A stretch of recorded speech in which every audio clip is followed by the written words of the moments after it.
Wabarakatuh. Waalaikumsalam warahmatullahi wabarakatuh. Alhamdulillahilladzi arsala rasulahu bil huda wa dinil haq liyudhhirahu 'ala dini kulli. Asyhadu an la ilaha illallah wa asyhadu anna Muhammadan abduhu wa rasuluhu la nabiyya ba'dah. Allahumma shalli wa sallim ala sayyidina Muhammad wa ala alihi wa sahbihi ajma'in, amma ba'du.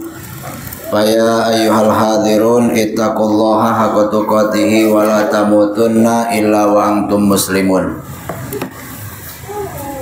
Hadirin para bapak, para santri, dewan guru yang saya hormati, mudah-mudahan semuanya dimuliakan oleh Allah Subhanahu wa taala. Para asatid, tokoh masyarakat, tokoh agama, Bapak Ustadz Asin Rofiq yang saya hormati, mudah-mudahan semuanya dimuliakan oleh Allah Subhanahu wa taala. Alhamdulillah, pada kesempatan kali ini kita bisa berkumpul kembali dalam rangka thalabul ilmi dalam kajian kitab Hikam karangan Syekh Ibnu Athaillah, dan insyaallah dilanjutkan dengan pembahasan kitab Adabul Alim wal Muta'alim karangan Hadratus Syekh Kiai Haji Hasyim Asy'ari. Untuk kajian pertama kita awali dengan kajian kitab Hikam. Ila hadratin Nabil Mustafa Sayyidina Muhammad Rasulillah sallallahu alaihi wasallam wa ila arwahi khususon semua musannif kitab Hikam wa ila arwahi khususon Pak Haji Lailatul Qadar Syarif Muhammad Zakaria Al-Ansari. Nafa'anallahu bi'ulumihim naf'an mubarakan. Al-Fatihah. A'udzu billahi minasyaitonir rajim. Bismillahirrahmanirrahim. Alhamdulillahi rabbil alamin arrahmanir rahim maliki yaumiddin. Iyyaka na'budu wa iyyaka nasta'in ihdinas siratal mustaqim. Siratal ladzina an'amta 'alaihim ghairil maghdubi 'alaihim waladdallin. Rabbighfir lana. Amin. Halaman 28, makalah ke-31. Bismillahirrahmanirrahim.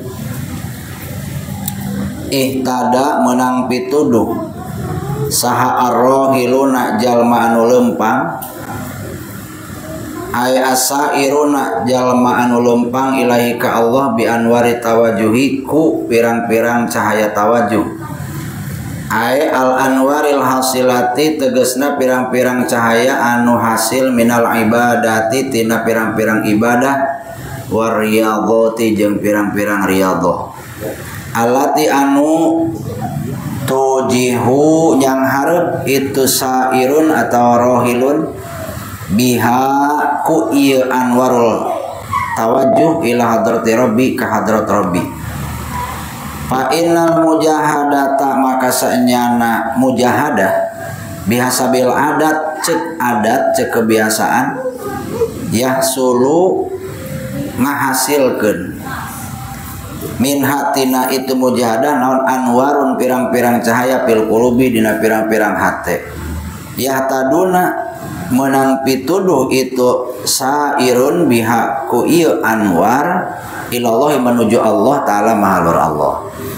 Hatta yasiluna nepi itu rohilun atawa sairun ilahi ka Allah. Wal wasiluna jeung ari anu narepi lahum eta tetepikeun itu wasilun anwarul muwajahati ari pirang-pirang cahaya muwajahah. Ay al anwaru tegasna pirang-pirang cahaya alati anu wajahat hum yang hareupeun itu anwar hum ka itu wasilun min hadrati rabbi ti hadrat rabbi. Ae upidot diloberkeun itu anwarul muwajahah alaihim ka itu wasilun hatta arafuhu nepi ka ma'rifat nyaho itu wasilun ka Allah Subhanahu wa taala. Fal awaluna maka ari anu awal lil anwari eta tetep pikeun cahaya. Ae abidun tegasna mah hamba atawa abid budak laha pikeun itu anwar. Wa mutajuna jeung anu mika butuh ilaiha kana ieu anwar litawasuli pikeun pelantara biha ku itu anwar ila matlubihim kana anu disuprihna ku itu wasilun ku itu awalun ya sairun wa haula il anwar ay wasiluna jeung ari itu anu narepi al anwaru tegasna ari pirang-pirang cahaya lahum eta tetep pikeun itu wasilun ay sabitatun tegasna anu tetep lahum pikeun itu wasilun min ghairi mu'anatin kalawan teu nyapekeun wa masakotin tegasna mah henteu masakat maaf panaihim sarta panakna itu wasilun an hatin itu anwarul muwajahah bi rabbihim ku pangeranana itu wasilun lianaum karena sanya itu wasilun lillahi eta tetep milik Allah lali sayin lain pikeun hiji perkara dunahu selain Allah. Qala Allah taala qul lillahu sumadarhum bihaudhi bil abud. Kalau ucapkan ku anjeun Muhammad Allah ari Allah. Allahu eta Allah. Eta wajah tegasna kudu nyang hareup anjeun ilahi ka Allah. Wala tamil jeung ulah condong anjeun il anwarin kana pirang-pirang cahaya wala ghairiha jeung kana selain itu anwar sumadarhum tuluy ninggalkeun anjeun hum ka itu kaum-kaum bihaudhihim dina titelum itu kaum-kaum yalhabuna bari hareureuh itu kaum-kaum faibradu tauhidi maka ari mencilna tauhid ba'da panail agiari dina sabada musnahna pirang-pirang makhluk wa eta ari itu ifradul tauhid hakul yakin eta hakul yakin wa ru'yatuma jeung ari ningalina perkara siwallah ka selain Allah haudun eta titelum walabun jeung heureuy wadalika jeung ari itu anu kabeh min sifatil mahjubina eta tetep tina sifatna mahjubin. Para bapak yang saya hormati, makolah hikmah ya. Hikmah yang ke-31 ini melanjutkan hikmah yang ke-30, 29 dan seterusnya, di mana secara garis besar menjelaskan tentang tanda-tandanya orang-orang yang makrifat, orang-orang yang mengenal Allah Subhanahu wa taala, orang-orang yang dekat kepada Allah. Di makalah atau di hikmah sebelumnya dijelaskan orang yang makrifat itu orang-orang yang selalu kembali kepada Allah dalam segala hal. Jadi melihat makhluk balik ke Allah, dapat untung balik ke Allah, dapat rugi balik ke Allah, dalam segala sesuatunya kembali ke Allah. Inna lillahi wa inna ilaihi rajiun. Kemudian berpegang pada Allah dalam segala sesuatu. Jadi tawakalnya kepada Allah, bergantungnya hanya kepada Allah, tidak kepada selain Allah. Itu tandanya orang yang makrifat. Kalau kita hari ini masih terpengaruh dengan keadaan ekonomi yang fluktuatif, turun naik, berarti kita belum makrifat billah, belum kenal kepada Allah.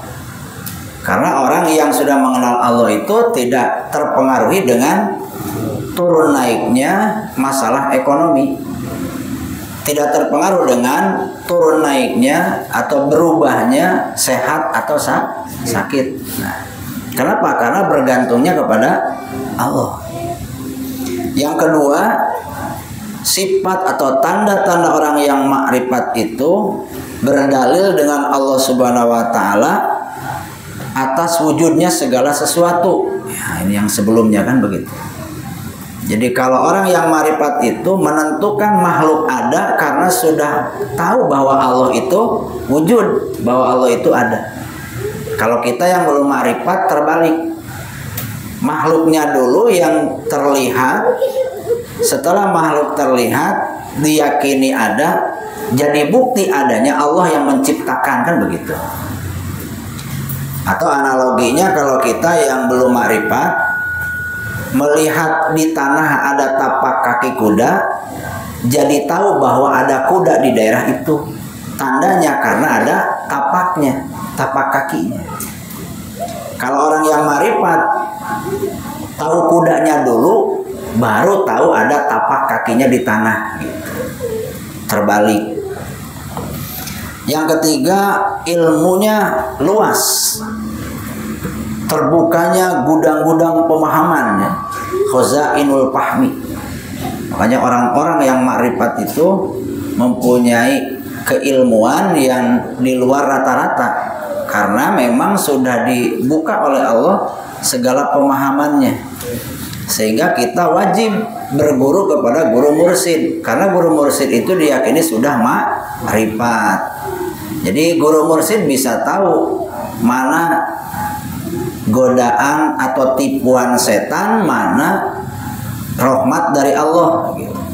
Karena ada orang yang rajin ibadah karena tertipu oleh setan.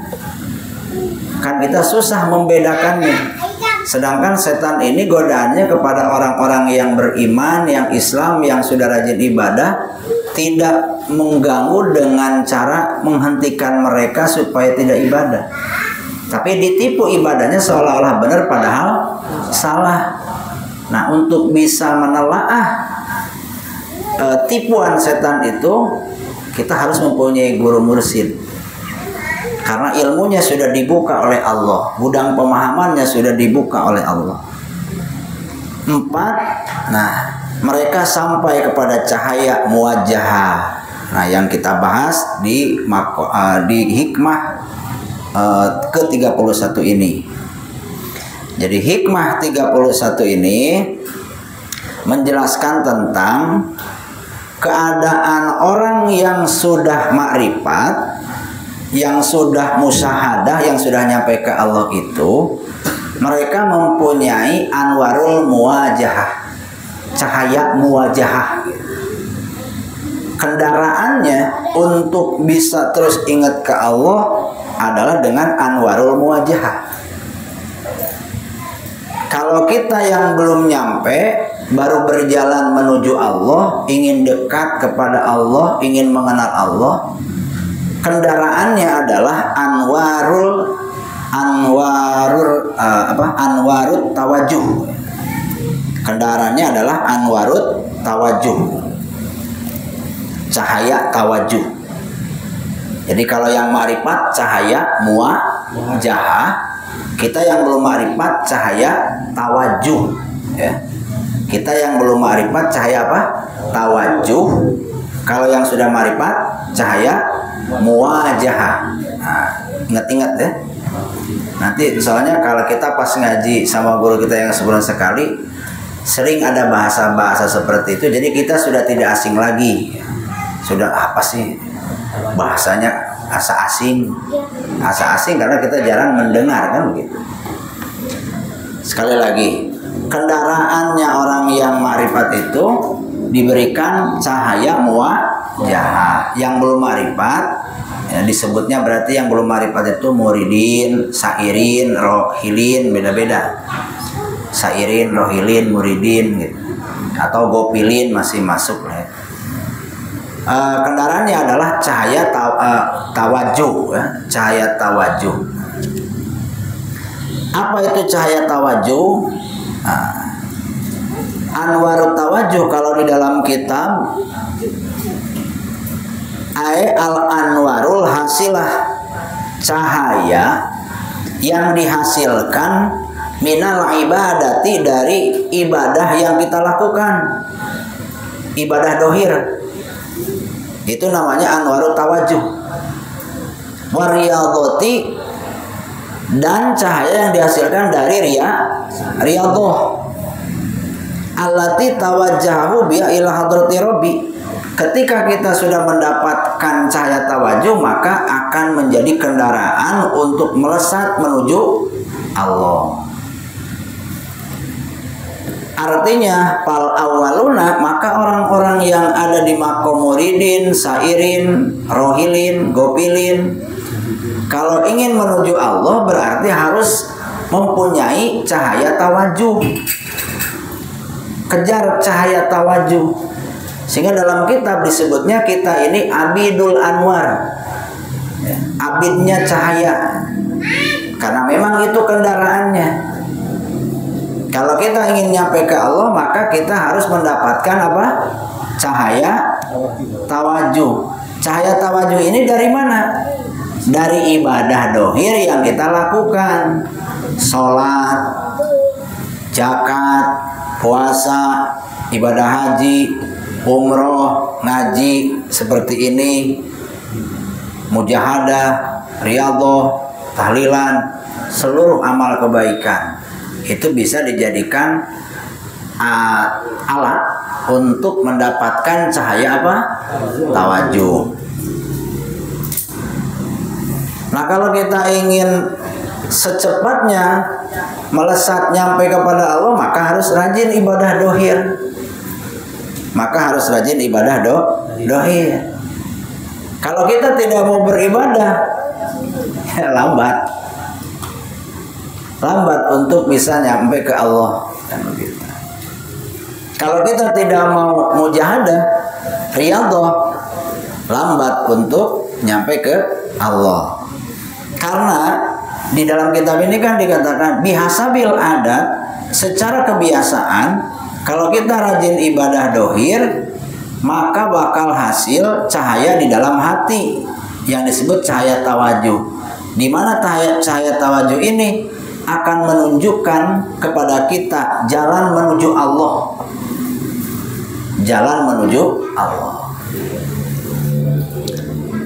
Paham Pak? Kena ya satu. Fa idza wasala ila maqamil musyahadah hasolat lahu anwarul muwajahah ay anwarul haqiqah. Nah, ketika kita sudah punya cahaya tawajuh, berangkatlah kita menuju Allah. Nyampe ke Allah, maka kita akan diberikan cahaya muwajahah. Kalau kita sudah mendapatkan cahaya muwajahah, sudah tidak memerlukan ibadah-ibadah dohir yang banyak. Kita sudah tidak memerlukan ibadah-ibadah sunnah yang banyak. Karena apa? Karena lillah sudah mendapatkan cahaya muwajahah. Orang-orang yang seperti itu jadi milik Allah. Nah, kalau kita ya wayahna, karena belum nyampe harus capek. Ulah ki ari makom gue pilih kan gitunya. Ari kalakuan siga aripin. Nongkrong pegawaian teh di jalan ya.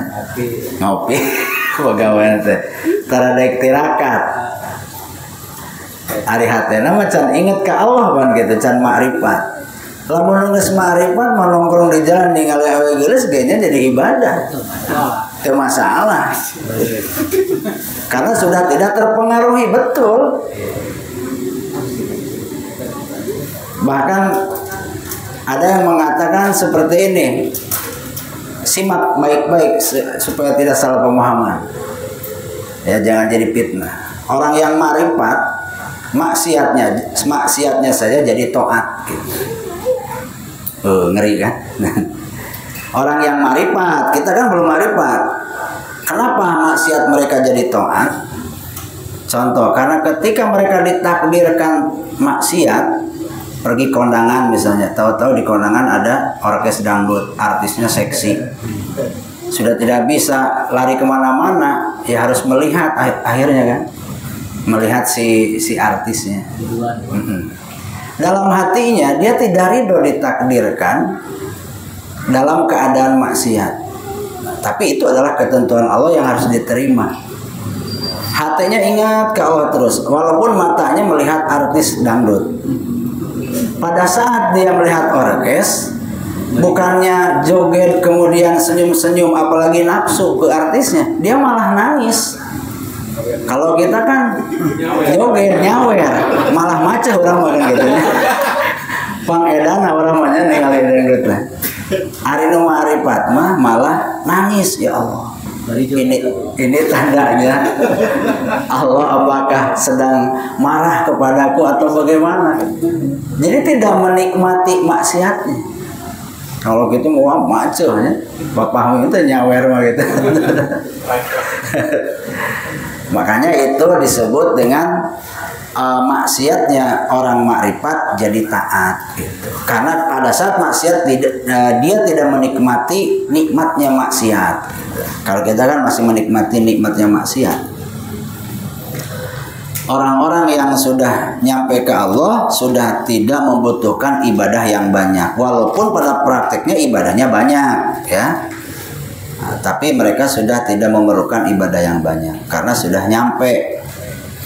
Bahkan innalil arif likulli nafasin darajata alfi syahidin. Nah, menurut Imam Ghazali dalam kitab Ihya, sesungguhnya orang-orang yang ma'rifat dari setiap napasnya, hembusan napasnya itu jadi ibadah. Pahala ibadahnya dari napasnya saja sebanding dengan derajat 1000 orang-orang yang mati syahid. Luar biasa. Napas doang, Pak. Orang Pak napas teh terjadi naon-naon ya. Mubazir kalau gitu ya. Bojigo ngongkoh nih. Kalau mereka orang yang marifat, tarik napas, keluar napas 2 kali ibadah. 1 kali ibadahnya derajatnya darajata alfi syahidin. 1000 orang yang mati syahid. Luar biasa besar ya. Berapa kali kita napas dalam sehari? Makanya sudah tidak bisa tercatat oleh malaikat hafadah. Malaikat hafadah itu kalau mencatat amalnya orang yang marifat bingung aing macam gitu. Loba teuing cenah gitu. Banyak sekali. Dari napasnya saja jadi ibadah, gerak tangannya jadi ibadah, kakinya jadi ibadah ketika bergerak. Kedipan matanya jadi ibadah. Makanya bapak-bapak kalau ibadahnya pengen santai, marifat, Pak. Kiki doang apa nih marifat. Ngambona doang jadi ibadah. Ngupingnya aja jadi ibadah.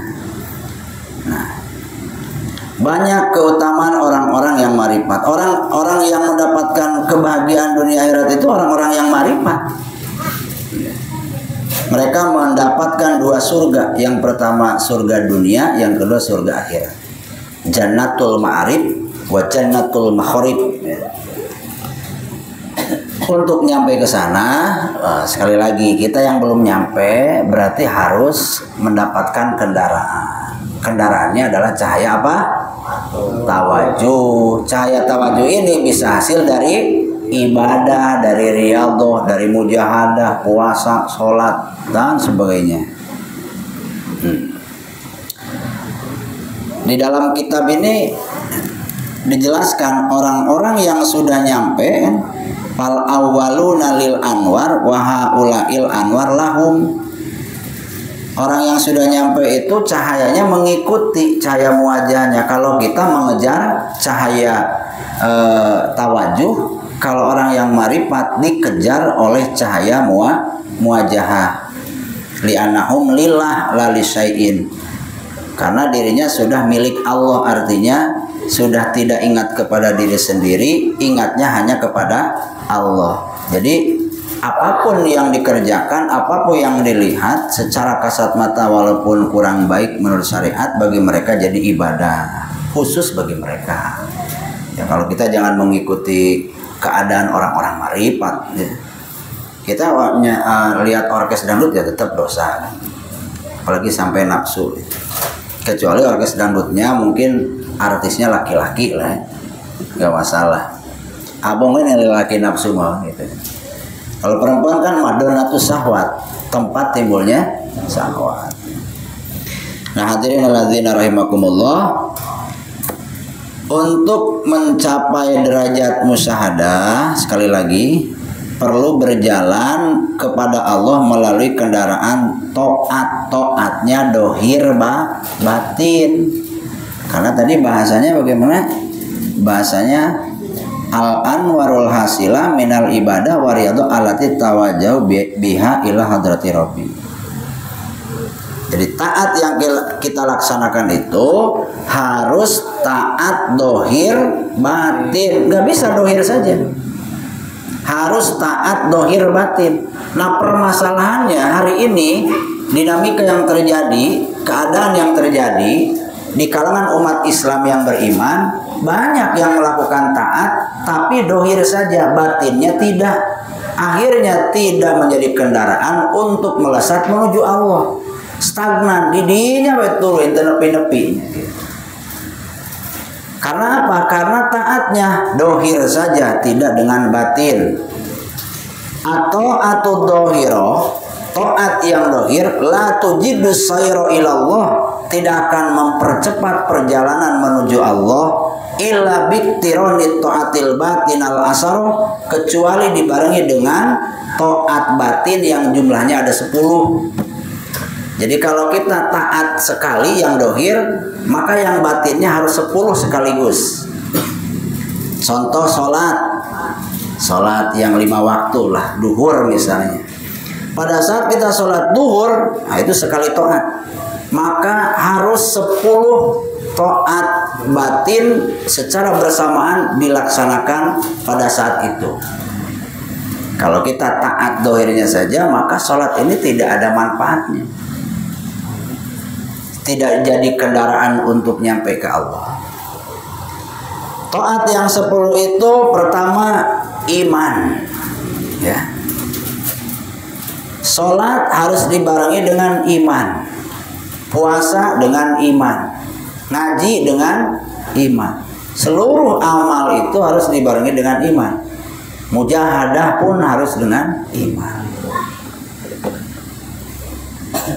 Dulu zaman Rasul kita mengenal istilah orang-orang munafik, ya. Orang-orang munafik seperti Abdullah bin Ubay, mereka sholat berjamaah, malah ikut perang ya ikut, tapi dalam hatinya tidak ada iman.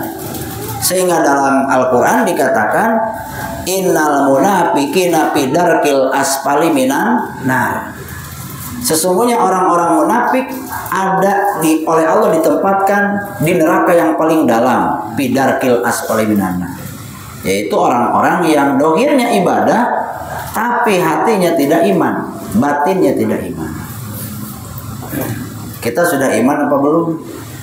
Nah, itu pertanyaannya. Kalau kita ingin mengukur kita sudah iman apa belum, nah kita lihat di dalam kitab Nasha'ul Ibad.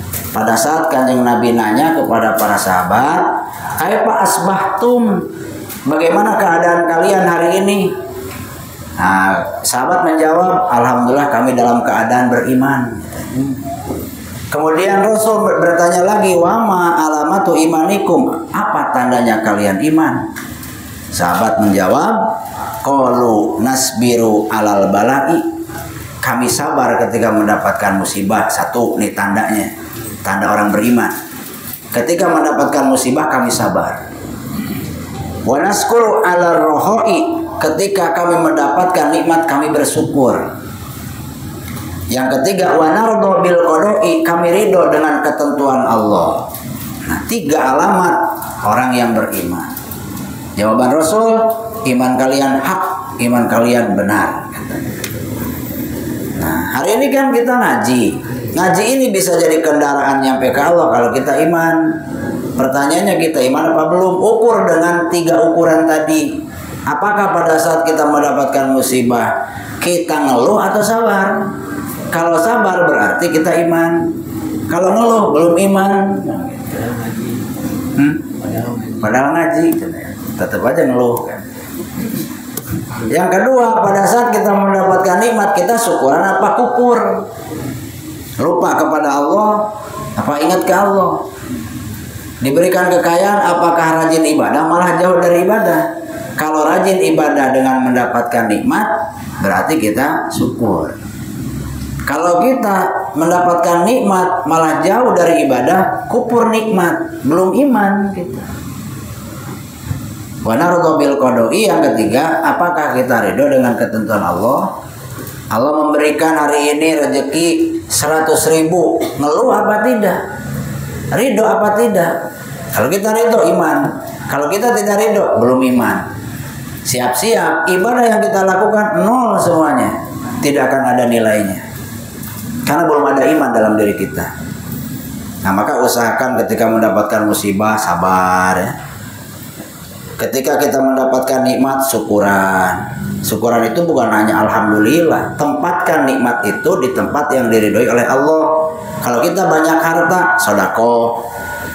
Kalau kita dikasih sehat, ngaji, ibadah, sholat, sing rajin kan gitu. Wa nardo bil qodoi. Kalau kita mendapatkan rezeki banyak atau sedikit, hadapi dengan keikhlasan, keridhaan, karena memang kita milik Allah.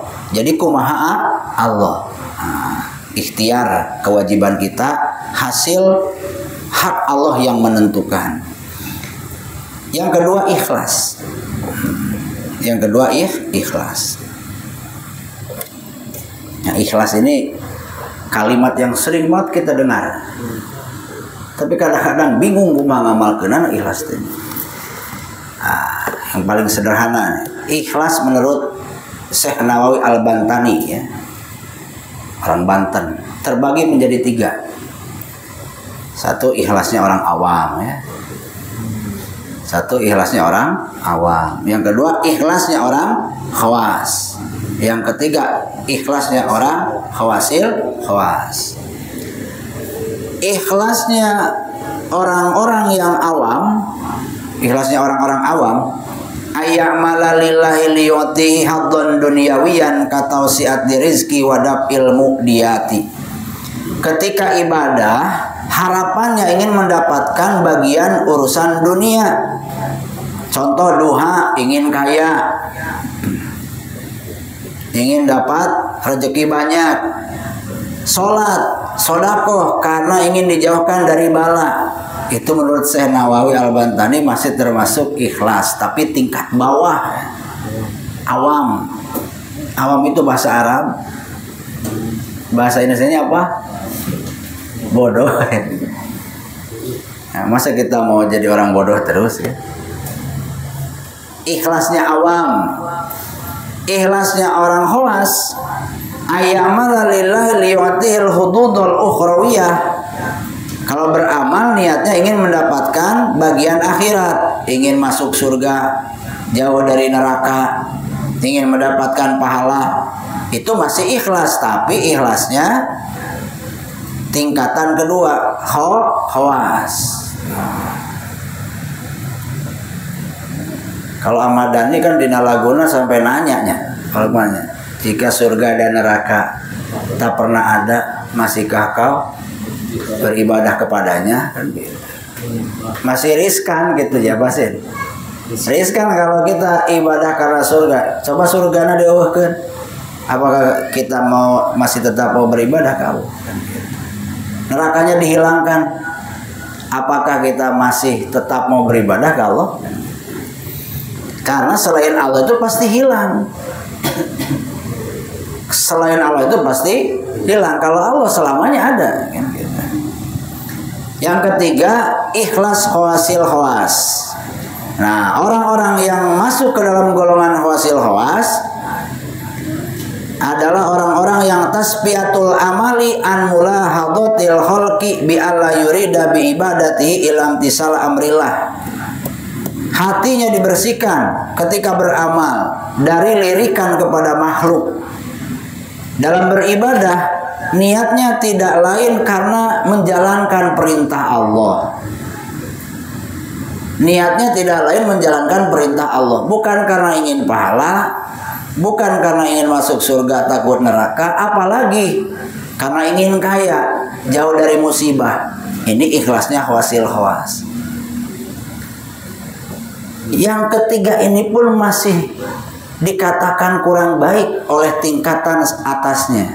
Karena ada setingkat lagi, ikhlasnya orang-orang syahidin, arifin, kan begitu. Orang-orang arifin sudah tidak punya tujuan ketika ibadah, bukan karena menjalankan perintah Allah, nuturkan kudrat iradat Allah saja, kan begitu.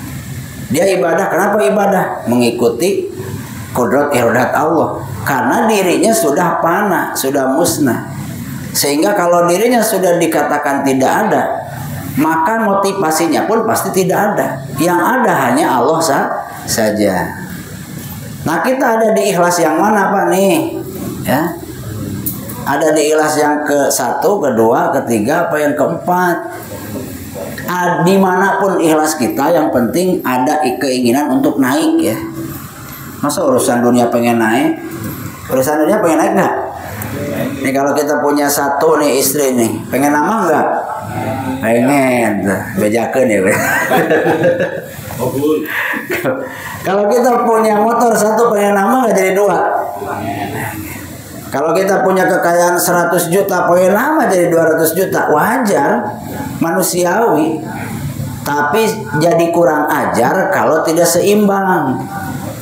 Kalau urusan ukhrawi saja, saya mah cukup ikhlas yang pertama katanya. Yang penting mah bisa ibadah, nggak ria, nggak ingin dipuji. Walaupun kita masih menginginkan dunia dalam ibadah, nggak mau naik-naik, ini yang salah, kan begitu. Sebenarnya diklasifikasikan ikhlas itu bagian dari metode saja, Pak. Karena masyarakat kalau langsung dikatakan bukan ikhlas, mungkin bisa jadi orang yang belum cinta ibadah akan berhenti dalam beribadah, kan begitu. Tapi kalau kita hari ini, zaman ini, orang udah pada pinter. Karena apa? Informasi nyampe kepada kita itu gampang. Dari media, dari televisi, dari handphone, kiai di mana-mana, ustadz di mana-mana. Tinggal kitanya benar nyari guru, kan gitu. Karena kadang-kadang ada guru yang mengajarkan terus di makom yang ke-1, gak mau naik ke makom yang kedua. Memang banyak orang yang punya pemikiran begini. Orang yang belum cinta ibadah langsung disuruh ikhlas kan susah.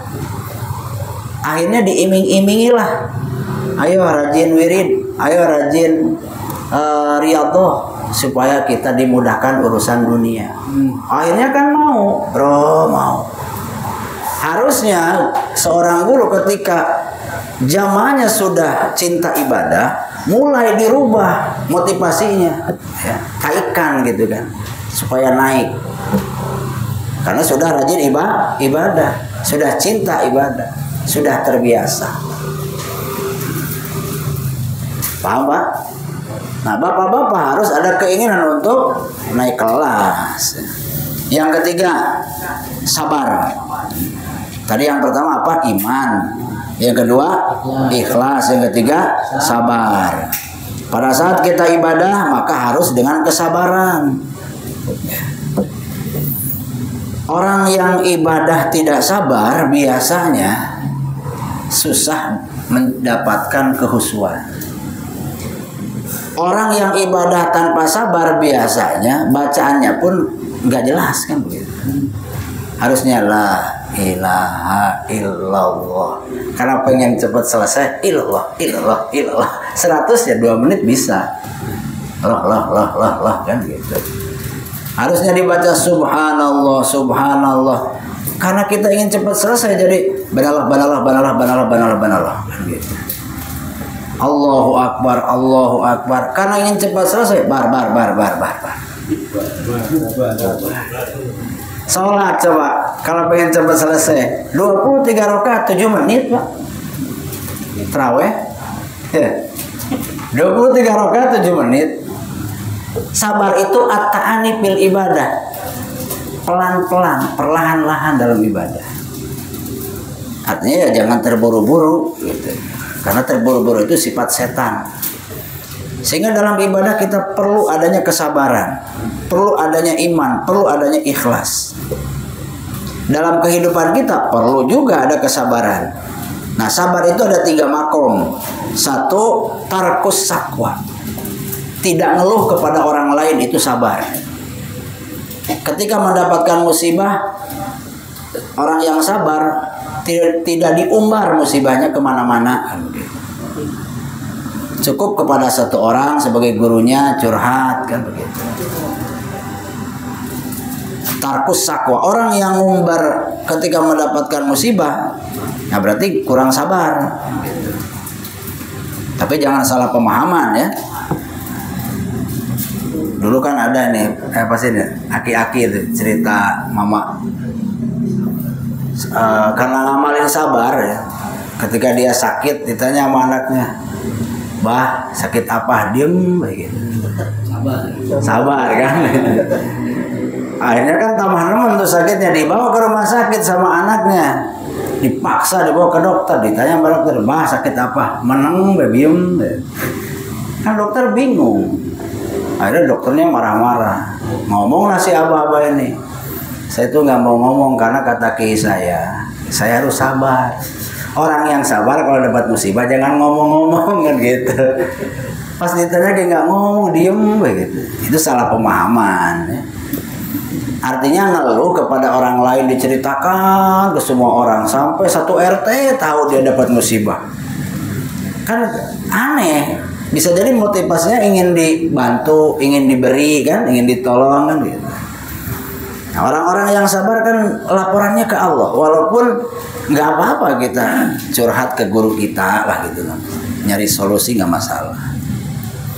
Waridho bil makdur, makom kedua orang yang sabar itu orang yang ridho dengan ketentuan Allah.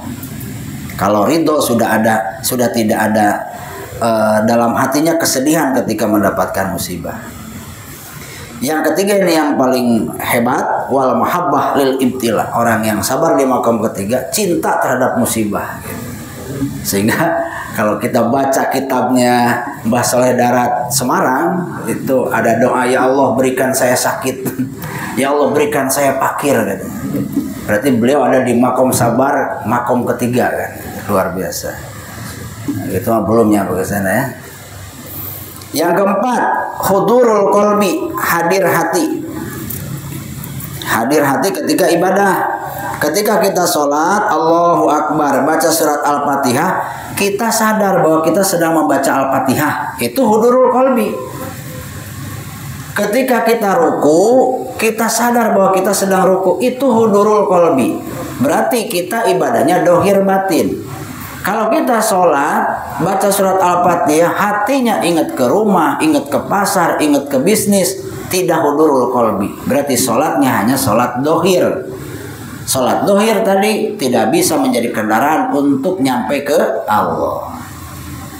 Yang kelima, at-ta'zim, mengagungkan Allah. Mengagungkan Allah ketika beribadah. Bagaimana gambarannya mengagungkan Allah? Mengagungkan Allah itu kan, agung itu besar sebenarnya ya. Agung itu besar, akbar. Nah, Allahu Akbar, Allah itu besar. Artinya kekuasaan Allah itu meliputi seluruh makhluk.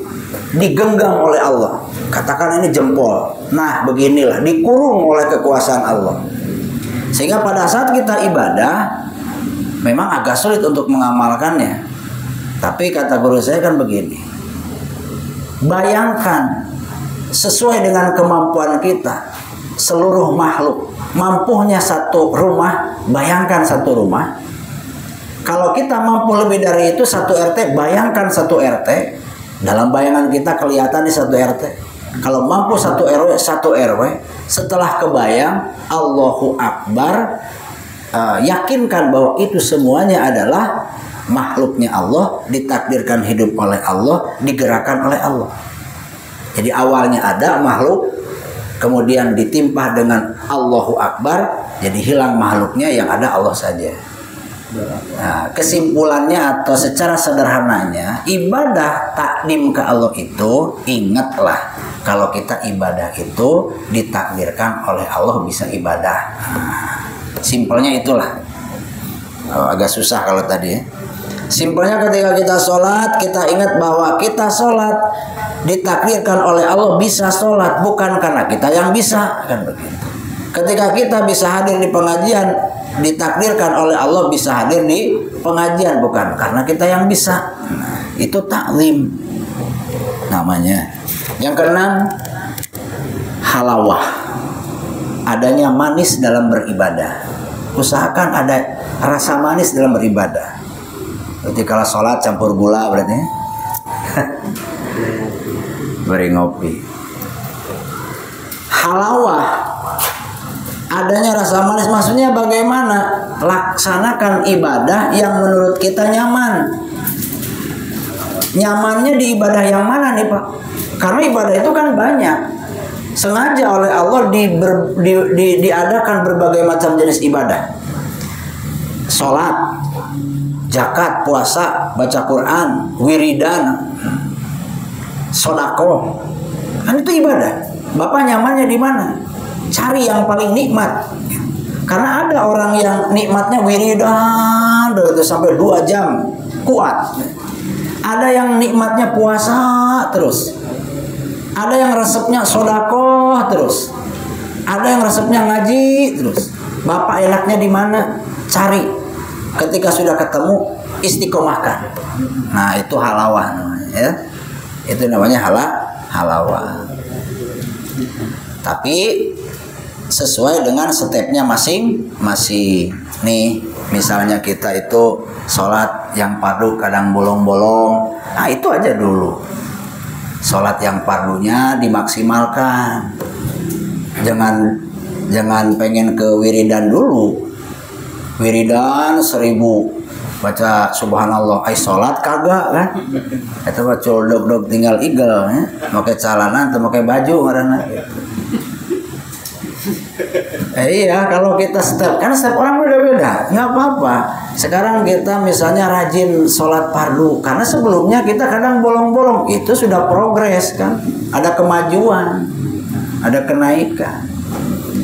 Sekarang kita sudah istiqomah nih ibadah yang 5 waktu, tapi jarang berjamaah, tingkatkan berarti jadi berjamaah, itu progres juga.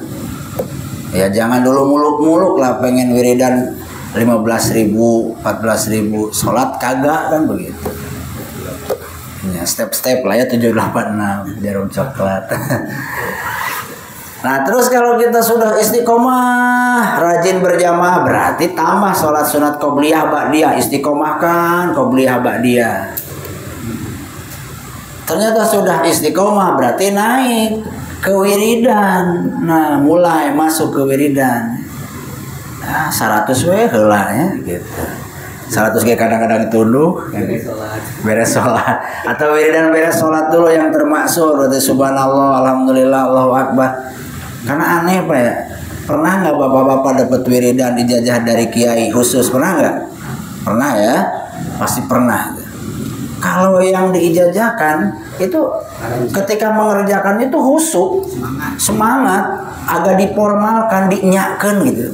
Wudhu dulu, wah, pakai baju harum. Tapi giliran wiridan, dikiran yang termaksud pada sholat, dek hente ban ini. Lah, kadang lompat beres sholat hente. Sholat sunat, tahajud, duha dibandingkan dengan sholat fardu, tarikannya kuat mana? Tarikannya kuat tahajud. Seolah-olah tahajud ini bisa menyampaikan hajat kita kan begitu. Sholat fardu ya biasalah, rutinitas itu mah kan begitu. Ada yang nggak beres berarti dalam pikiran dan hati kita kalau seperti itu. Makanya dalam kitab Nasuribah dikatakan idza maftaradallahu alaika bitamam takun abbadan nas. Kalau kita menyempurnakan ibadah yang fardu, maka akan menjadi orang yang paling banyak ibadah. Sempurnakan yang fardu dulu dengan ilmu maksudnya.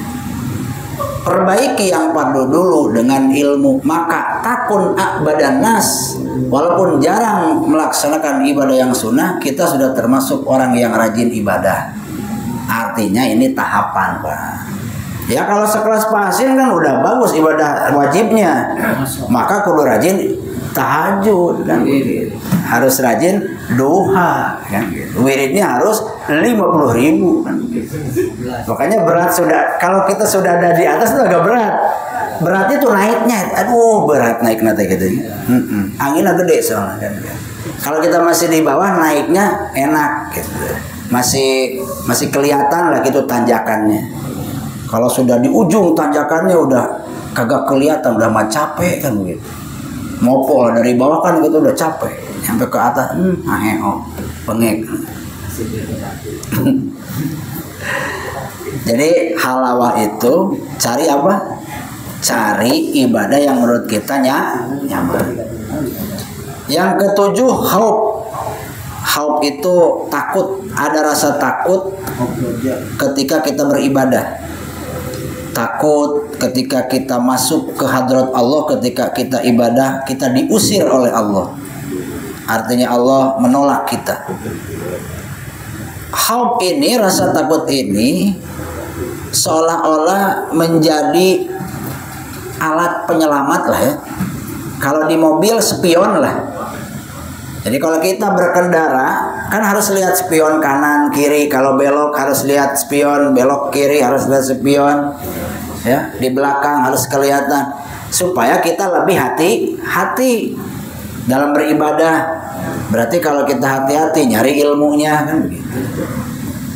Makanya harus ada khauf, karena kalau tidak ada rasa khauf, terlalu berani, maka akan menjadi orang yang nekat, bener. Wah, kalau kita bawa motor terlalu berani, pang gitu ya. Ada mobil depan tabrak katanya. Ada belokan sabat kan gitu. Kagak ada takut-takutnya lah pokoknya. Maka akan terjadi kecelakaan. Tapi kalau ada takut walaupun sedikit, akan timbul kehati-hatian.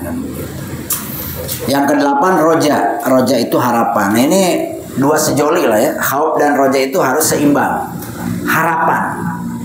Terlalu takut jangan, tidak mau berkembang. Kita nggak kalau kita di bisnis lah ya, tidak mau spekulasi, ya nggak mau bisnis diem begitu. Karena takut rugi. Belum kayak apa dijalankan udah takut rugi, ya menang baik. Loba kasihan. Kalau kita mau naik kendaraan misalnya karena takut, wah ada mobil gede melipir, oh kira nyampe, nah ke bawah jalan, nggak nyampe. Tapi kalau kita terlalu roja pun salah, ya. Terlalu pede salah, Kayak tadi tabrakan pasti. Harus ada roja, harus ada khauf, keseimbangan. Kesembilan, harus zikru minatillah, ingat kepada anugerah Allah supaya tidak ujub. Ingat bahwa kita sholat ini adalah anugerah dari Allah, ngaji anugerah dari Allah. Yang kesepuluh, asyukrulillah, syukur kepada Allah. Nah, ini ibadah batin. Satu kali ibadah dohir harus dibarengi dengan 10 ibadah batin, ya. Kalau kita ibadah dohir saja tidak dibarengi dengan ibadah batin, maka tidak ada manfaatnya, karena tidak bisa menjadi kendaraan menuju Allah Subhanahu wa ta'ala. Ini 10 batin ini Pak, bisa kita raih dengan ngaji tauhid lah ya. Karena awalnya kita harus paham dulu. Makanya bapak-bapak mudah-mudahan diberikan oleh Allah keistiqomahan dalam mengikuti pengajian baik malam Kamis maupun yang sebulan sekali malam Sabtu. Karena apa? Untuk mencapai ke-10 ibadah batin ini kalau tidak punya ilmu susah Pak. Kalau ibadah dohir ngikut-ngikut orang lain masih bisa lah. Sholat tidak bisa, berjamaah ya masih bisa ngikut orang. Tapi kalau ibadah batin urusannya kan urusan hati, nggak bisa ngikutin orang lain karena tidak terlihat.